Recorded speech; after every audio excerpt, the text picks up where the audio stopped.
సోమనాథ్ ఆలయం మీద జరిగిన కుట్రలు ఒక ఎత్తు, దాడి చేయటం, దాన్ని తిరిగి నిర్మించే విషయంలో జరిగిన స్వతంత్రం తర్వాత నెహ్రూ కుట్ర మరొక ఎత్తు. దాన్నే ఇప్పుడు నరేంద్ర మోడీ ప్రధానంగా ప్రస్తావిస్తూ అన్ని పత్రికలకి తనే ఒక ప్రకటన చేశారు.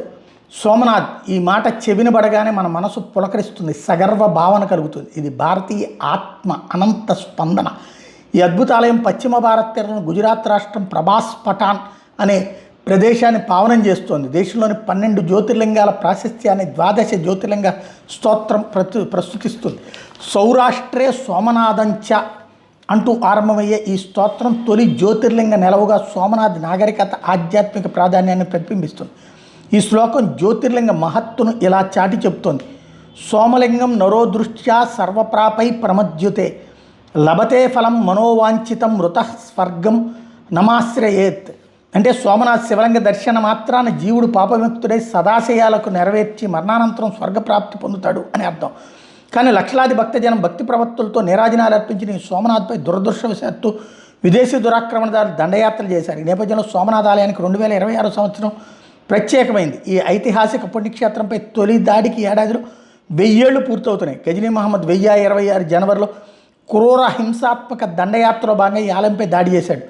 ప్రజల భక్తి విశ్వాసాలకు నాగరికతకు సుసంపన్న ప్రతీక అయిన ఈ ఆలయాన్ని ధ్వంసం చేయి చూశాడు. అయితే సోమనాథ్కు పూర్వవైభవం దిశగా ఏళ్లపాటు సాగిన అవిరల కృషి ఫలితంగా 1000 ఏళ్ల తర్వాత కూడా ఈ ఆలయ దివ్య దీప్తి ప్రపంచవ్యాప్తంగా ప్రకాశిస్తోంది. అటువంటి ప్రయత్నాల్లో ఒక ఘట్టానికి 2026లో 75 సంవత్సరాలు పూర్తవుతాయి. ఆలయ పునరుద్ధరణ అనంతరం 1951 మే 11వ తేదీన అప్పటి రాష్ట్రపతి డాక్టర్ రాజేంద్ర ప్రసాద్ సమక్షాన్ని నిర్వహించిన కార్యక్రమంలో భక్తులకు జ్యోతిర్లింగ భాగ్యం కల్పిస్తూ ఆలయం తలుపులు తెరుచుకున్నాయి. సోమనాథ్ మీద 1000 ఏళ్ల నాటి తొలి దండయాత్ర, దురాక్రమణదారుల క్రూరత్వం, పుణ్యక్షేత్ర విధ్వంసం వంటి అమానుష ఘట్టాలను వివిధ చారిత్రక గ్రంథాలు సవివరంగా నమోదు చేసే ప్రతి పంక్తిలోనూ బట్టబయలయ్యే హింస, క్రూరత్వం 1000 ఏళ్లు గడిచిన మరపురాని విషాద భారాన్ని మన మనోఫలకంపై మోపుతాయి. భారతదేశం పైన ప్రజల మనోధైర్యం మీద అది చూపిన పెను దుష్ప్రభావాన్ని ఒకసారి ఊహించండి. సముద్ర తీరంలోని సోమనాథ ఆలయం అమేయ ఆర్థిక శక్తితో సమాజానికి సాధికారతనిచ్చింది. నాటి సమాజంలోని సముద్ర వ్యాపారులు, నావికులు సోమనాథ్ వైభవ గాథలను దేశ విదేశాలకు విస్తృతంగా మోసుకెళ్లారు. అయినప్పటికీ తొలి దాడికి సహస్రాబ్ది పూర్తయ్యాక కూడా సోమనాథ్ గాథ విధ్వంస నిర్వచనంగా నిలవకపోవడంపై నేనెంతో గర్విస్తున్నాను. ఈ ఆలయం నేడు కోట్లాది భరతమాత బిడ్డల అఖండ ధైర్యానికి నిర్వచనంగా నిలుస్తోంది. ఎన్నడో 1000 ఏళ్ల క్రితం 1026లో మొదలైన మధ్యయుగపు అనాగరిక దండయాత్ర ఇతరులను కూడా సోమనాథ్పై పదే పదే దాడులకు ప్రేరేపించింది. దేశ ప్రజలను, సంస్కృతిని దాస్య శృంఖలాల్లో బంధించే ప్రయత్నాలకు నాంది పలికింది. కానీ ఆలయంపై దాడి జరిగిన ప్రతి సందర్భంలోనూ రక్షణ కుడ్యంలో నిలిచి ఆత్మార్పణకు వెరవని వీరపుత్రులు, పుత్రికలు ఎందరో ఉన్నారు. దాడి జరిగిన ప్రతిసారి మనదైన గొప్ప నాగరికతకు వారసులుగా వాళ్ళు పుంజుకుంటూ తరతరాలుగా ఆలయ పునర్నిర్మాణం, పునరుజ్జీవనానికి పాటుపడుతూనే వచ్చారు. ఇటువంటి మహనీయుల్లో అహల్యాబాయి హోల్కర్ ప్రముఖులు. సోమనాథ్లో భక్తులు ప్రార్థనలు చేసుకుని అందించిన కృషి వెలకట్టలేని. స్వామి వివేకానంద 1890వ దశకంలో సోమనాథ్ని సందర్శించినప్పుడు అనతివచ్చిన అనుభూతికి లోనయ్యారు. నాటి తన అనుభవాన్ని 1897లో చెన్నై నగరంలో కార్యక్రమంలో సందర్భంగా ఈ విధంగా వెలిబుచ్చారు. దక్షిణ భారతంలోని ప్రాచీన ఆలయాలతో పాటు గుజరాత్లోని సోమనాథ్ వంటి మనకు అపార జ్ఞాన ప్రదాతలు, ఎన్నో పుస్తకాలు వివరించలేని జాతి చరిత్రపై మనకు మరింత లోతైన అవగాహన అందిస్తాయి. 100 దాడులను భరించిన గుర్తులతోనే కాకుండా 100 పునరుజ్జీవన చిహ్నాలతో ఈ ఆలయాలు ఎంత వైభవంగా నిలిచాయో గమనించండి. నిరంతరం విధ్వంసం, శిథిలాల నుంచి నిరంతర పునరుజ్జీవనంతో మునపటి టీవీతో ఎంత శక్తివంతంగా విరసలుతున్నాయో చూడండి. అదే జాతీయ మనోభావన, జాతీయ జీవన స్రవంతి అనుసరిస్తే అది అమేయ యశస్సు వైపు మనల్ని నడిపిస్తుంది. ఆ జీవన స్రవంతిని వీడితే ఫలితం మరణమే. ఆ మార్గం వదిలిపెడితే ఆత్మనాశనం, వినాశమే. స్వాతంత్రానంతరం ఉక్కు మనిషి సర్దార్ వల్లభాయ్ పటేల్ సోమనాథాలయ పునర్నిర్మాణ పవిత్ర బాధ్యతను స్వీకరించారు. 1947 దీపావళి వేళ ఆ ప్రాంతంలో ఆయన పర్యటించారు. అక్కడ పరిస్థితిని చూసి చెల్లించిపోయిన సర్దార్ పటేల్ అక్కడే ఆలయాన్ని పునర్నిర్మిస్తామని ప్రకటించారు.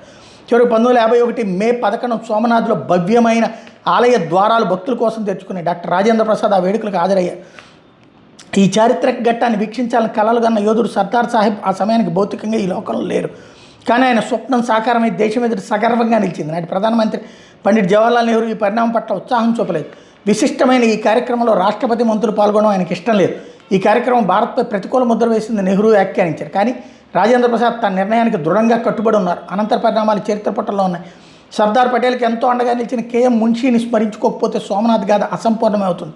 సోమనాథ ది ఫైన్ ఎటర్నల్ గ్రంథంతో పాటు సోమనాథ్పై ఎన్నో సమాచార భవిత విజ్ఞానదాయకమైన రచనలు చేశారు. నిజానికి మున్షి తన గ్రంథ శీర్షికల్లో చెప్పినట్టు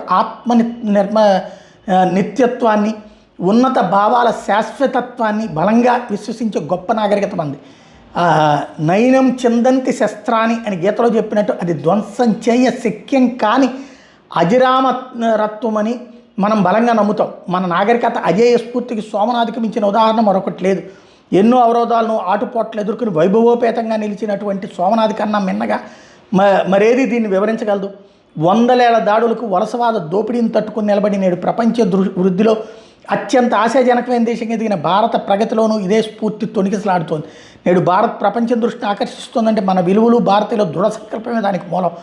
ప్రపంచం ఆశాభావంతో భారత్ను చూస్తోంది. సృజనాత్మకత నిండిన మన యువత మీద విశ్వాసంతో పెట్టుబడులు పెట్టేందుకు ఆసక్తి చూపుతోంది.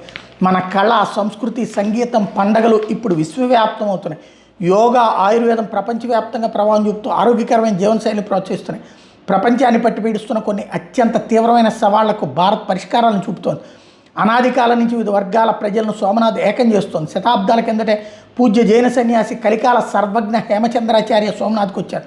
అక్కడ ప్రార్థనానంతరం భవబీజాంకుర జనాన రాగాద్య క్షయము పగత యస్య అనే శ్లోకాన్ని ఆయన చెప్పాడంటారు. అంటే లౌకిక కర్మ బీజాలను నశింపజేసేవాడికి, రాగద్వేషాలకు, సమస్త క్లేశాలకు నువ్వు తుడిచిపెట్టేవాడికి వందనాలు అని అర్థం. నేడు మన మనస్సులోనూ ఆత్మలోనూ ఒక బలమైన చైతన్యాన్ని రగిలించే అద్భుత శక్తి సోమనాథ్కు ఉంది. 1026లో మొదటి దాడి జరిగి 1000 ఏళ్ళు గడిచిన సోమనాథ్ వద్ద సాగరం నేటికి అంతే గంభీరంగా గర్జిస్తోంది. సోమనాథ్ తీరాన్ని తాకే అలలు అద్భుతమైన కథని చెప్తున్నాయి. ఆటంకాన్ని ఎదురైన ఆ అలల మాదిరిగానే మళ్ళీ సోమనాథ్ అభ్యుదయం తథ్యం. నాటి దురాక్రమణదారులు నేడు గాలిలో కలిసిన ధూళి కణాలయ్యారు. వారి పేర్లు విధ్వంసానికి పర్యాయ పదాలుగా మిగిలాయి. సోమనాథ్ మాత్రం దిగుతాలకు అతీతంగా దేదీప్యమై వెలుగులు విరజిమ్ముతోంది. 1026 నాటి దాడితో ఏమాత్రం చెక్కుచేదని ఆ అజేయమైన స్ఫూర్తిని మనకి గుర్తు చేస్తూనే ఉంటుంది. ద్వేషం, మతోన్మాదాలకు తాత్కాలికంగా ధ్వంసం చేసే శక్తి ఉండొచ్చు, కానీ సత్యం, ధర్మంపై అచంచలమైన విశ్వాసం, అమరత్వాన్ని సృజించగలవు. సోమనాథ్ ఒక ఆశాగీతం. 1000 ఏళ్ల కిందట దాడికి గురై ఆ తర్వాత కూడా నిరంతర దాడులను ఎదుర్కొన్న సోమనాథ్ ఆలయం మళ్ళీ సగర్వంగా నిలిచినట్టే. మనం కూడా పరాయి దండయాత్రకు ముందున్న 1000 ఏళ్ల కిందటే మన దేశ మహావైభవాన్ని పునరుద్ధరించుకుని తీరుతాం. సోమనాథ మహాదేవుడి ఆశీస్సులతో వికసిత భారత నవ సంకలనంతో మనం ముందుకు సాగుతున్నాం. విశ్వ కళ్యాణమే పరమావధిగా మన నాగరికత స్ఫూర్తి దిశానిర్దేశం చేస్తుందంటున్నారు మోడీ.